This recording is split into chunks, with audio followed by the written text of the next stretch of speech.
প্রিয় দর্শক, আসসালামু আলাইকুম। আপনারা সবাই কেমন আছেন? আশা করছি আপনারা সবাই ভালো আছেন। আজকে আপনাদের মাঝে আরও একটি নতুন ভিডিও নিয়ে হাজির হয়েছি। আপনারা দেখতে পাচ্ছেন, এটা হলো গাঁদা ফুল গাছে। গাঁদা ফুল গাছের পাতাগুলো কিন্তু অনেক সুন্দর দেখা যাচ্ছে। বৃষ্টিতে ভিজেছে এবং রাতের বেলায় গাঁদা ফুলের পাতাগুলো সবুজ ও চকচকে দেখাচ্ছে। দেখলেই মনটি ভরে যাচ্ছে। আমার কাছে গাঁদা ফুলের পাতাগুলো খুবই ভালো লাগছে। আপনাদের কাছে গাঁদা ফুলের পাতাগুলো কেমন লাগলো আমাদের কমেন্টস করে জানাবেন।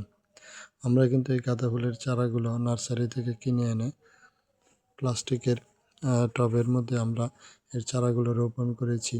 টবের মধ্যে আমরা মাটি দিয়ে তারপর আমরা এই চারাগুলো রোপণ করেছিলাম ছোট অবস্থায়। এখন কিন্তু গাছগুলো বড় হয়েছে এবং অনেক পাতা এসেছে, নতুন ডাল দিয়েছে।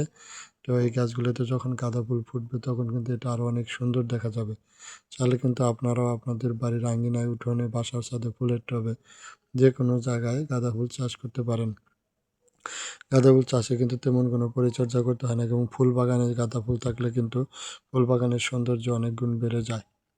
তো আপনাদের কাছে আজকের এই ভিডিওটি ভালো লেগে থাকলে ভিডিওতে একটি লাইক দিয়ে চ্যানেলটি সাবস্ক্রাইব করে দেবেন। আবারও দেখা হবে নতুন কোনো ভিডিও নিয়ে। সবাইকে ধন্যবাদ। আসসালামু আলাইকুম।